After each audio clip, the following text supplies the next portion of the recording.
Bagyong Nika naman sa Cordillera Administrative Region. Tatalakayin po natin ang lagay dyan kasama si Regional Director Albert Mogol ng Office of Civil Defense, Cordillera Administrative Region. Director Albert, magandang tanghali po sa inyo. Magandang tanghali po, Ma'am Nina, sa ating Assistant Secretary, Ma'am Weng, at sa lahat po ng tagapakinig. Isang mapagpalang araw po sa ating lahat. Sir, may mga lugar o munisipalidad pa po ba dyan sa Cordillera Region ang nakataas ang wind signal number 3 or 4? At kumusta naman po ang lagay ng panahon ngayon dyan po sa inyong rehiyon? Dito po sa Cordillera Region, dalawa na lang po yung may tropical cyclone warning signal, which are the provinces of Abra and Apayao. So, signal number 1 na lang po sa kanila. Pero lahat po ng probinsya ay nakapanatiling red alert status pa rin po. Director Mogol, may initial assessment na po ba kayo sa bilang ng mga pamilya o individual na lubhang naapektuhan ng Bagyong Nika? Tsaka may mga reported injuries na po ba o casualties mula sa bagyong ito? Kagandahan po, wala pong reported injury and no reported death. Nadala po nitong Typhoon Nika as well as yung Typhoon Marce. So far po, as per our record, we have 153 barangays affected for a total of 4,024 families and 10,876. So may mga reported din. Ito po mga affected population, 812 families po composed of 208 persons are being served inside 75 evacuation centers, and 547 families or 1,862 persons are outside of the evacuation centers. Ito po yung nakikituloy muna sa kanilang kamag-anak sa mga safe na lugar. Meron pong reported na damage po na mga bahay dito po sa Kalinga and Apayao. So there are 47 damaged houses, 33 po dito sa probinsya po ng Apayao. 3 po ang totally damaged, and ulitin ko po, 44 po yung partially damaged. Ang epekto naman po sa ating power supply hanggang ngayon po ay wala pa pong kuryente sa probinsya ng Apayao, but they are trying to restore it, no? Pagtutulungan po ng ating NPC and yung ating supplier po ng ating kuryente. Kahapon po, sa kasagsagan ng bagyo, ay nawalan din po ng power sa probinsya po ng Ifugao. Pero po ito ay nai-restore na rin ng alas 5 ng hapon. Kahapon din po. Yung po mga nasa evacuation center ay kasalukuyang nananatili pa rin po sa evacuation center at ina-assess po ng ating mga local DRM Council kung sila po ay babalikin pa sa kanilang pamilya dahil may in-expect na naman po tayong paparating na bagyo. Ito pong tropical cyclone open. So sa ngayon po ay gusto nyo silang manatili muna sa mga evacuation center dahil nga po may paparating na naman na bagyo.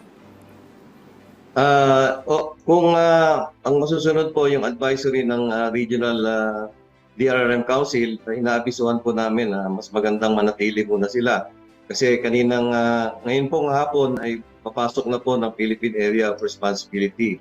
Kaya nga po yung aming logistics and supply lines ay pinapanatili natin na continuous yung pagdating po ng mga food and non-food items para po makasustain yung mga pangangailangan ng mga nasa evacuation centers. But ito po ang desisyon ay of course nasa lokal na pamahalaan po because they know the situation more on the ground.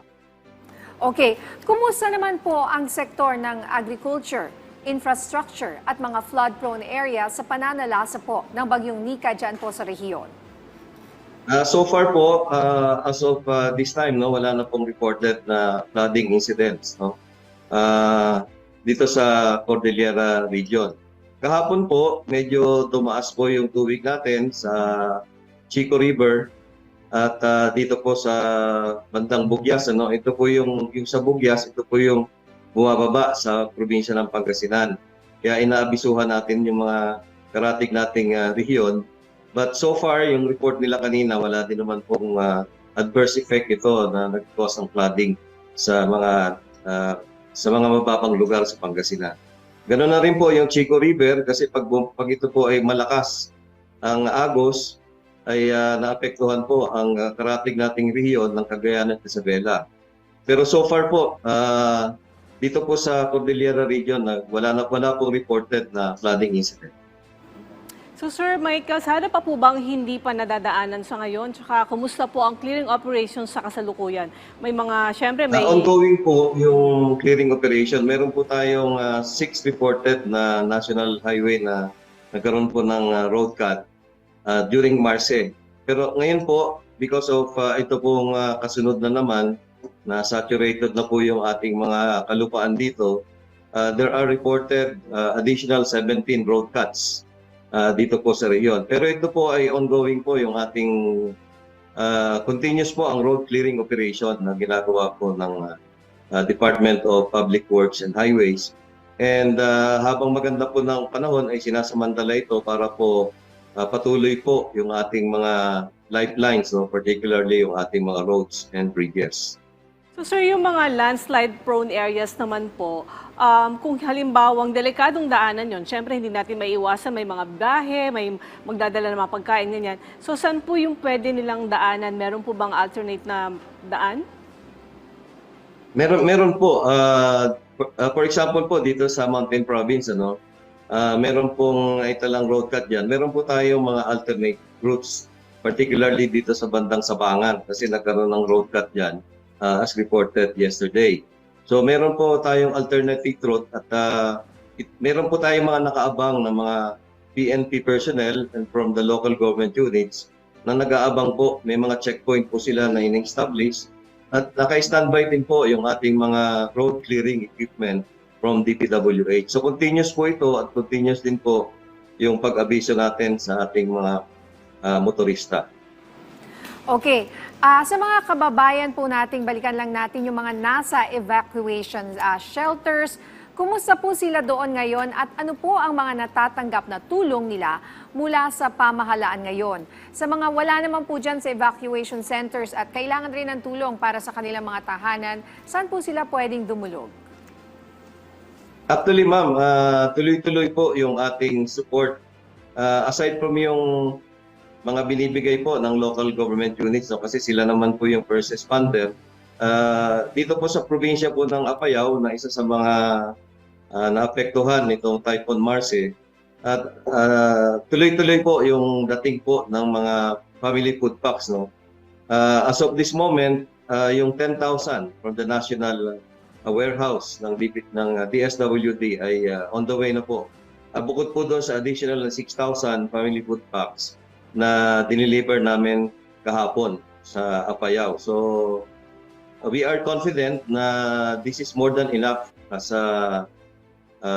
na supply po para sa makasustain sila kasi ina-anticipate po natin na sunod-sunod po itong bagyo kaya dapat yung ating logistics, supply lines at yung flow of logistics ay mabilis din. Ito po naman na in-ensure ng ating Secretary of DSWD through the spokesperson nila po kanina. So may paparating pa po dito na 35,000, pero yung kinauna lang po yung 10,000. At tuloy-tuloy pa po ito. So yung pong mga nasa evacuation center, wala naman po kaming natatanggap na ulat na kinakapos po sa kanilang mga supplies because this is what we want them to be aware of. We have a government working para po tugunan ang kanilang pangangailangan. Ganon din po ang ating Department of Health. Nabisuhan na rin po namin yung mga, because there are diseases po na prevalent sa mga evacuation center. So nakaantabay na rin po ang kanilang local health officers sa lahat po ng evacuation center. At ganoon na rin po yung security na pinapatupad po ng ating Philippine National Police. Okay sir, last question po. Paano naman po pinaghahandaan ng inyong regional office ang posibleng maging epekto ng bagyong Ophel na nakapasok na sa bansa ayon sa Pag-asa? Naglabas na po kami ulit ng mga panibagong advisory, na kung sakasakali po na yung mga bumalik po ng kanilang mga tahanan, inaalerto na po namin yung mga local disaster risk reduction management council na i-revisit po yung kanilang preemptive evacuation protocol. At meron na rin po kaming advisory about yung travel po, yung tourism. Sana po ay pagpaliban na muna nila yung kanilang pagpunta dito sa area ng Northern Luzon dahil because yung mga daan natin po, yung ating kabundukan ay saturated na dahil sa walang tigil na pagulan. So kung hindi naman po importante yung kanilang biyahe ay nabisuhan na po natin na huwag na po silang tumuloy o pagpaliban na muna. Ganon din po yung mga tourism activities, may mga abiso na rin po tayo sa mga mining sites, may abiso na rin po tayo and particularly dito po sa Municipality of Itogon and Mangkayan dito sa Benguet. And yung mga trekking activities po ay dinidiscourage namin, yung mga trekking po sa mga kabundukan dito sa Cordillera. Nakaandapay naman po ang lahat ng ahensya ng ating gobyerno. Ganoon na rin po ang ating Department of Tourism para po ipatupad po ito. Alright, maraming salamat po sa inyong oras, Regional Director Albert Mogol ng Office of Civil Defense, Cordillera Administrative Region. Maraming po salamat, Ma'am Nina and Ma'am Weng. Thank you very much po. Ingat po sila.